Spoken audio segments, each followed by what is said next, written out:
Australian Border Force officers in Sydney have taken aside an Estonian woman arriving off a flight from London. She says she is here for a 16-day holiday, but a number of her travel details stand out as being a little unusual. First time to Australia, recent ticket, recent visa, so pretty much last minute.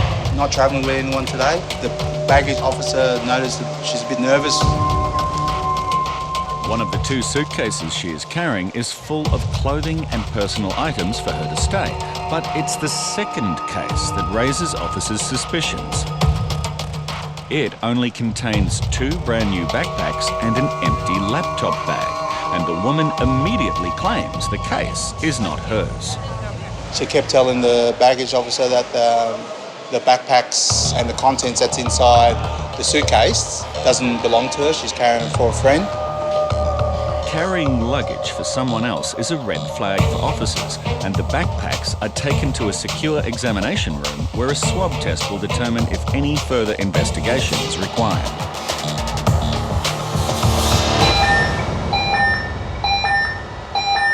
So the first backpack has cocaine reading.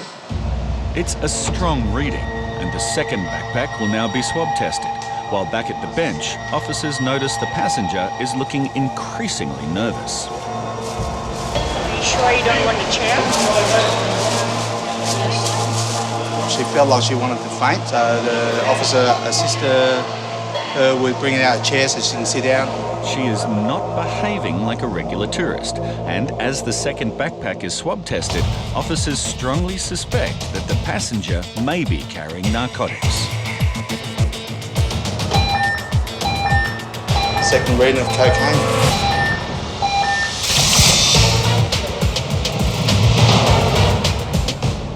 Border Force has stopped a Korean man returning to Australia on a tourist visa as he only just recently left the country. He's already spent 3 months onshore, which we consider to be a reasonable amount of time, especially as a tourist, you know, to visit family and friends, that kind of thing. So we basically want to know why he's back here. Officer Alicia now begins a formal interview with the help of a translator.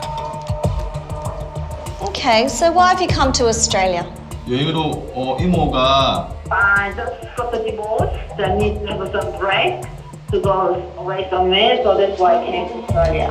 In order to be considered a genuine tourist, passengers must have sufficient funds for their trip, and Officer Alicia is now concerned by his cash supply. I've noticed that you came in with $335. Do you have money in your bank account? 아니요, 없어요. No, So you have no savings at all in your bank account? no. So when was the last time that you were employed in Korea? 12월 달까지, 네, 12월이 마지막이라고 알고 Around December. That seems to be some time since you've been actively employed. How do you support yourself then? 그냥 말 그대로 그냥 노가다, 예, 아시죠? I got loan from the bank. So how are you going to expect to pay back this loan if you're not actively working? 하려고 지금 준비 중입니다. When I go back to Korea, I am trying to open the shop. With no current employment in Korea and minimal money available to him, it now seems possible that the man has been working during his recent 3 months living in Australia. So I'm going to ask you straight out, and you need to be telling me the truth. The last time you were here in Australia for 3 months, did you work here in Australia? 이 얘기는 저 안 했습니다, 저. No, I didn't know. I didn't know. And you're definitely telling me the truth, 예, 예. Yes, I am. okay? With serious concerns that this man has been working illegally, officers will now phone one of his contacts to confirm his story.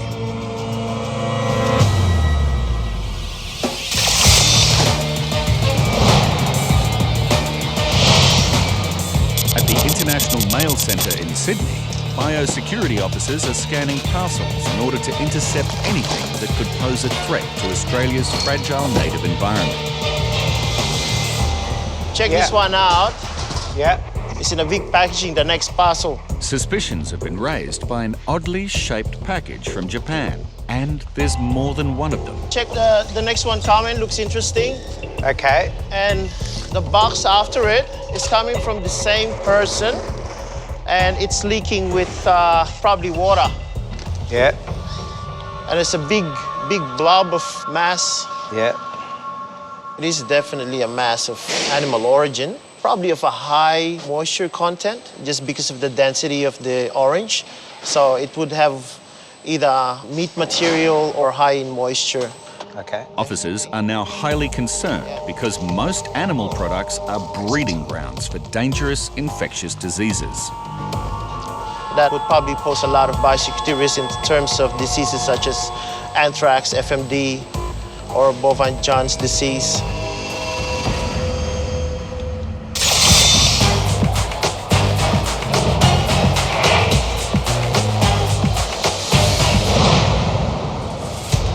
In Sydney, Australian Border Force officers have serious concerns that this Estonian woman may be carrying narcotics into the country after 2 backpacks located in one of her suitcases returned strong positive results for traces of an illicit substance. Bingo, 2 positive for cocaine with very high reading. The backpacks will now be closely examined to check for any concealments as Supervising Officer Brett now joins the investigation. We're going to put these backpacks through the X-ray because we're a bit concerned about the thickness and the weight of some of the padded panels. And the X-ray immediately highlights an anomaly. It looks pretty normal, but then you can see a darker shade, which is could be something concealed inside the lining. As you can see from this side image, it is darker. There is a layer of unidentified organic matter in both bags. So we've taken these 2 backpacks into the tool room to deconstruct it and see what we find in there. In the examination room, one of the backpacks will be opened to try to locate the organic material seen on the X-ray. While the passenger has been read her rights and taken to a private interview room for questioning, where she insists the suitcase containing the bags is not hers. She has a story about someone in London who has given her some things to pass on to someone else that's meeting her here. She says they're not hers. That's pretty much what everyone says.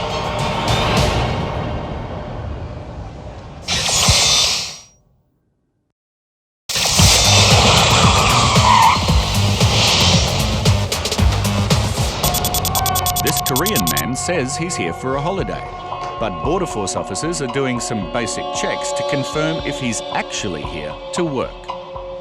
On the phone, we found an Australian listed phone number, which we contacted, and the receiver was a building company in Australia. The employer confirmed that Mr. Hun had been working for her company. Armed with the knowledge that he did in fact work on his last trip, Officer Alicia gives the passenger a chance to tell the truth. I paid in my auntie's house, probably helped domestic work, but mostly I travel. You travelled, okay, so where did you travel to? 비치, 본다이, 멜리. Bondi Beach, Manly Beach, but mostly I rested at home. So you came here for 3 months and most of the time you were just resting, is that correct? 네. Yes. The man refuses to admit to working, so Officer Alicia confronts him directly. I'm going to be upfront now. We've actually gone through your phone today. We found an Australian construction company, and the person in this company stated that you had worked for them. 건축 회사세요? I'm not sure which phone number you are referring to, but I haven't worked in any construction company.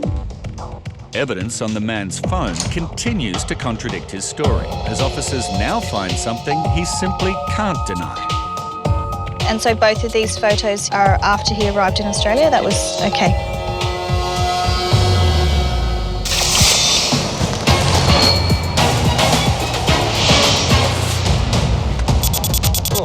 At the Sydney International Mail Centre, biosecurity officers are working quickly to prevent the potential risk of infectious disease posed by a very unusual shipment from Japan.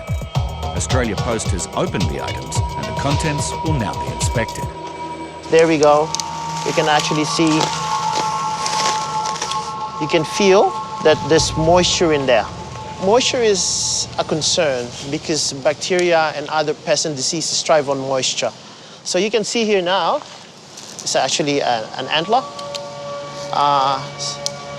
At the moment, we can't see any animal parts, blood, or meat or anything like that. Oh, here we go. Here we go. Certainly moisture on it. You can see it's wet. So if there is moisture, there's a high possibility if there's any contaminants, it's surviving and it could spread out. So you can see here. Oh God, there's a head.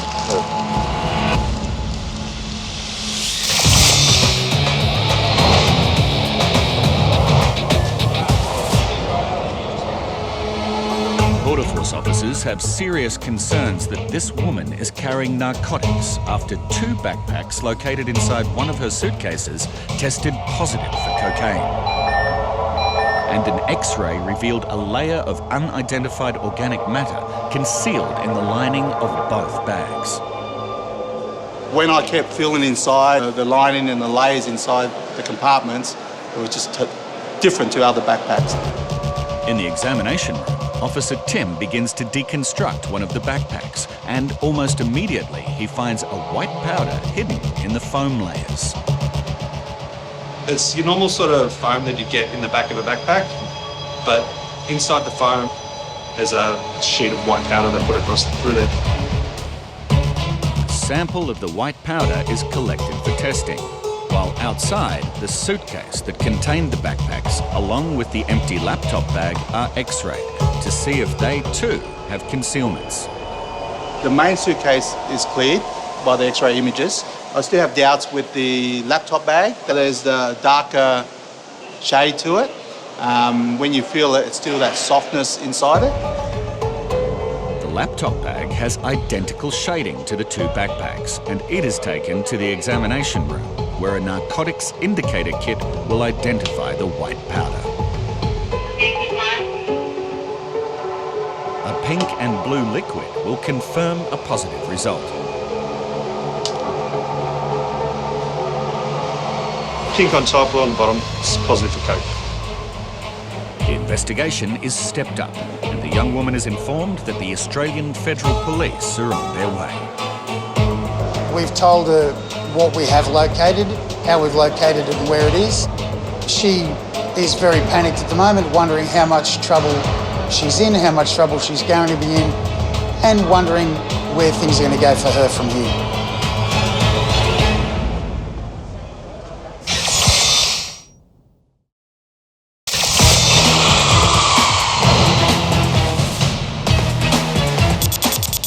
At the Sydney International Mail Centre, biosecurity officers are opening packages that appear to contain moist animal parts.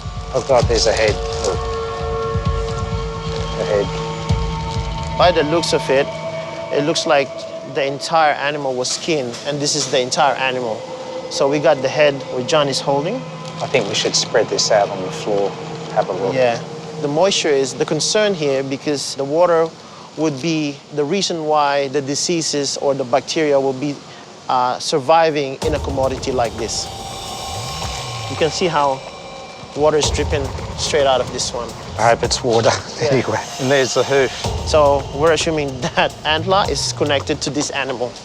The animal hide belongs to an adult deer, and the dripping wet skin is a serious concern. But the risk increases as Officer John finds another major biosecurity threat. We can see the buds of the ears, the cartilage of the ear here. That poses another risk because a commodity like this should be free of any flesh. A second parcel sent from the same hunter in Japan is now open. There's 2 in there. Been cleaned pretty well. Yeah, the antlers are fine. They're fine. These antlers are fine. They don't need. It's more the skins. Skins are, yeah.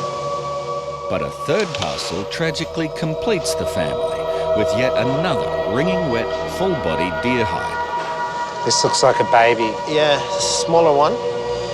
Yeah, it's pretty wet. Still dripping. Because the fresh animal parts carry a potentially deadly threat to biosecurity, action will now be taken to eliminate the spread of any diseases. The consignee will have the options of actually treating the commodity, which is at this moment looking like it's going to be gamma irradiation. And if they don't want to pay for treatment or re-export, it's going to be just destroyed to contain the risk not going out in the environment.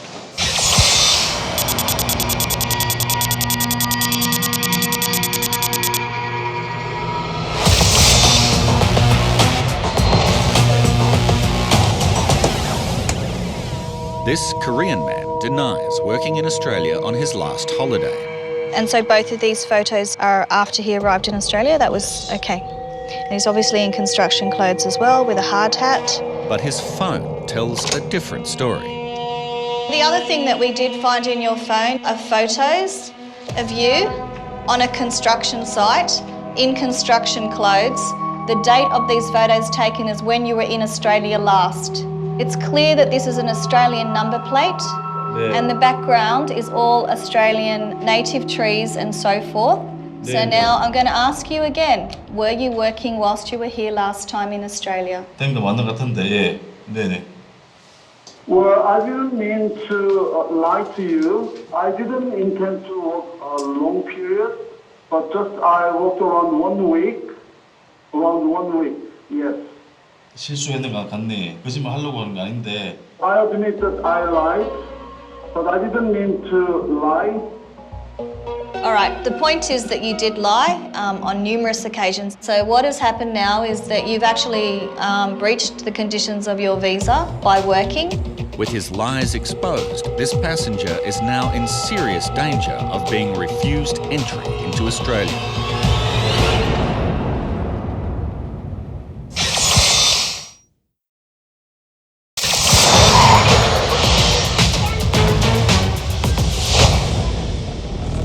Having been caught in a lie, this Korean construction worker is now trying to explain why he didn't tell the truth when he said he did not work on his last Australian holiday. I didn't tell the truth because I was scared and nervous as well. And I made a mistake and I apologize for that. Can I actually ask you why you worked, why you needed to work? 이러고 이렇게 왔습니다. I had a personal problem. I divorced recently, and I just wanted to rest my heart just a little bit. So I ended up, starting working, and I want to continue to stay here and study and work. Although he'd like to continue to work in Australia, he has arrived on a tourist visa with a history of non-compliance, making it very difficult for Border Force to allow him into the country. Okay, Mr. Han, I've taken everything into consideration today and I've made a decision to cancel your visa. So your visa has now been cancelled. You'll also be removed from Australia as an unlawful non-citizen. At the end of the day, if you've got specific visa conditions that say you can't work, then you can't work.